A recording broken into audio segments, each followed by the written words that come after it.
하고. 네, 안녕하세요.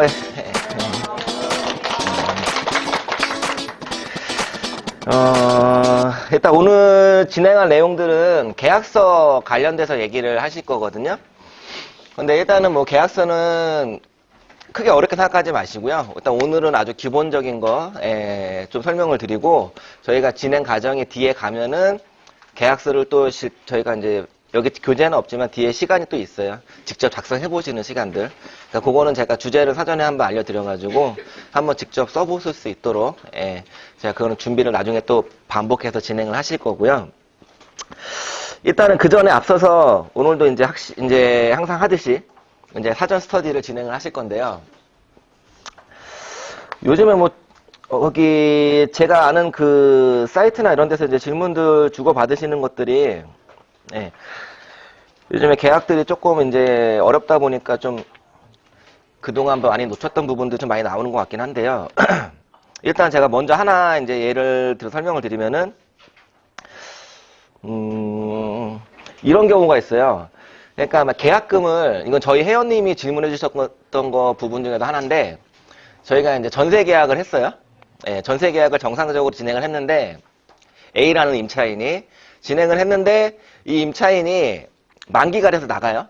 나가면은 이제 주인 입장에서 당연히 A라는 임차인한테 보증금을 반환을 해드려야 되잖아요. 그쵸? 근데 A라는 임차인의 개인적인 사정으로 인해서 보증금 나한테 주지 말고, 딴 사람한테 줘라. 이런 경우가 생길 수 있어요. 뭐 여러 가지 상황들이 생겨서 실무에서 실질적으로. 그리고 뭐 잔금 때 뭐 꼭 이런 경우가 아니어도 내 통장으로 받으면은 내가 지금 다른 데 입주해서 이체해야 되는데 내가 이체 한도가 적어서 안 되니까 뭐 내 와이프나 남편이나 누구 이름으로 해줘라. 이런 경우도 생길 수 있거든요. 많이.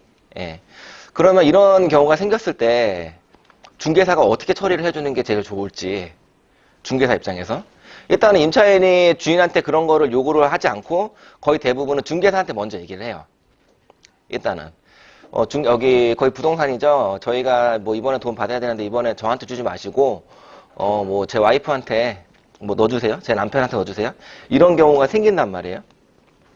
그러면은 이제 모르시는, 이제 처음 하시는 중개하시는 분들은 그냥 아주 별거 아닌 것처럼, 그냥 하시는 경우가 생겨요. 주인한테 얘기해서. 어차피 뭐 부부니까, 가족이니까, 쉽게 얘기해서. 근데 이게 만약에 나중에 문제가 발생이 되면은 다 뒤집어 쓰게 돼 있어요, 중개사가. 실질적으로. 그래서 그거를 또 감안하고 임차인이 저한테 요구했을 때 제가 막연하게 안 해준다고 하기는 또 불편하고, 그쵸? 임차인이 계속 해달라고 하고. 그래서 이런 경우가 만약에 생기게 되시면은 제일 좋은 거는 일단은 중개사는 중간에 빠지시고 임차인하고 임대인하고 얘기를 할 수 있게끔 유도해 주는 게 제일 좋아요. 그래야지 나중에 어떤 뭐 둘이 두 분 사이에서 보증금 반환에 대해서 문제가 생겼을 때 그거는 중개사가 관여할 부분이 사실 아니거든요. 그래서 만약에 임차인 전화가 와서 그런 부탁을 하면은 뭐 저야 뭐 사장님 아시니까 이렇게 해드리고 싶긴 한데 돈을 빼드리는 거는 제가 빼드리는 게 아니니까 뭐 주인분이랑 직접 통화를 하셔가지고 부탁을 하셔라. 그래서 주인분이 오케이를 하시면 진행을 하시고, 일단은 뭐 오케이가 안 된다고 하면 어쩔 수 없는 거고 원칙대로 가야 되는 거고, 그런 식으로 얘기를 돌려서 좋게 풀어가지고 중개사는 빠지셔야 돼요. 그 부분에 대해서는. 근데 이것까지 이제 고민을 하시는 분들이 있어요, 실무에서. 이거 어떻게 해야 되지? 해줘야 되나? 말아야 되나? 고민할 일이 아니에요, 이거는. 어차피 또 나가는 임차인이잖아요. 들어오는 사람도 아니고. 나가는 사람은 가면 끝인데. 그래서 이런 경우들이 생길 수 있기 때문에 이런 이제 질문이 하나 있었었고, 그리고 또 요거랑 비슷한 문의가 하나 있었던 게 뭐냐면 케이스가 간혹 가다가 이제 작은 집을 자녀들 방을 구해주는데요. 부모님들이 방을 구해주는데 자녀 이름으로 계약을 못 하겠어요. 전세를 구해주는데. 여기 계신 분들은 만약에 자녀분들 방 만약에 구해주신다고 하면 전세를 다 자녀분들 이름으로 해줄 수 있으세요? 신뢰가 없으시군요, 자녀분들한테. 성인이면. 그러니까 성인이겠죠, 당연히, 기준은. 안 하는 사람들 꽤 많으세요. 그러니까 여기 이제 저 같은 경우도 그런 경우를 많이 봤는데요. 그러니까 자녀들인데 이제 부모님이 뭐 5천, 6천, 7천 전세를 구해줘요. 애들 이름으로.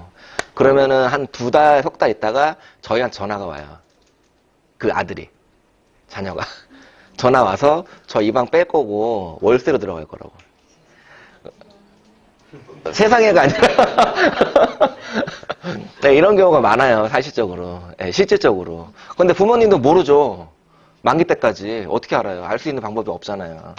그리고 만기 때 가서 알아도 그거 뭐 소문 낼 수 있나요? 자식이 그렇게 사고 쳤는데 창피해서 얘기 못 하잖아요. 근데 이런 경우 많거든요, 실질적으로. 그래서 이제 이런 부분들에 있어서 실질적으로 이제 부모님들이 먼저 계약을 할 때 부모님 명의로 하겠다고 하시는 분들도 있을 수 있어요. 자녀 이름으로 못 해주겠다. 혹시 모르니까. 애들이 큰 돈이니까. 그런데 이제 부모님 명의로 계약을 하려고 하면 문제가 하나 있어요. 어떤 문제가 생길 수 있을까요? 그쵸. 예. 뭐 확정일자는 그렇다 치더라도 전입을 할 수가 없어요. 예. 전입을 하게 되면은 와이프랑 그 부부가 세대 분리를 해가지고 따로 나와 살아야 되거든요. 그런데 그게 가능한 케이스가 별로 없어요, 사실은. 그러다 보면은 일단은 전입신고, 확정일자, 실거주 세 가지가 일단 갖춰져야지만 자기 보증금에 대해서 일단은 주장을 나중에 할 수 있는데 혹시 문제가 생기면은 보호를 못 받잖아요. 세 가지가 다 맞춰지지 않으면은. 그러면 되게 곤란한 상황이란 말이죠. 그러면 이런 케이스 같은 경우는 중개사가 어떻게 중개를 하셔야 되냐면은 전제 조건이 있어요. 일단은 계약서 작성하실 때 주인하고 어차피 주인이 반드시 와야 돼요. 당연히. 예, 주인이 오고 임차인도 오고 그리고 임차인 부모님 서로 만나고 부동산도 껴있고 이제 셋이 만난 자리에서 계약을 진행하시는데 그때 서로가 다 오픈된 상황에서 조건 하나 걸어야 돼요. 특약을. 뭐로 거냐면은 계약 이름은 자녀 이름으로 하는데 만기 때 보증금은 부모님한테 반환하기로 한다. 예, 이 특약을 한 5주시면 돼요. 그런데 이 특약을 당연히 제가 전제 조건이 필요하다라는 게 주인이 있어야 된다는 거죠. 왜냐하면 주인도 서로 그거를 이제 듣고서 그렇게 하셔라 그러면은 난 상관없다. 그리고 계약서 특이하게 이제 부모님 연락처랑 인적사항 기본적인 거 적어주시고 그렇게 계약을 유도를 하면은 깔끔해요. 근데 이거를 실무 경험이 없으신 분들은 만약에 손님이 왔는데 이런 상황을 막 의논이 나오잖아요. 그러면 이걸 어떻게 정리해야 될지 이걸 방법을 몰라요.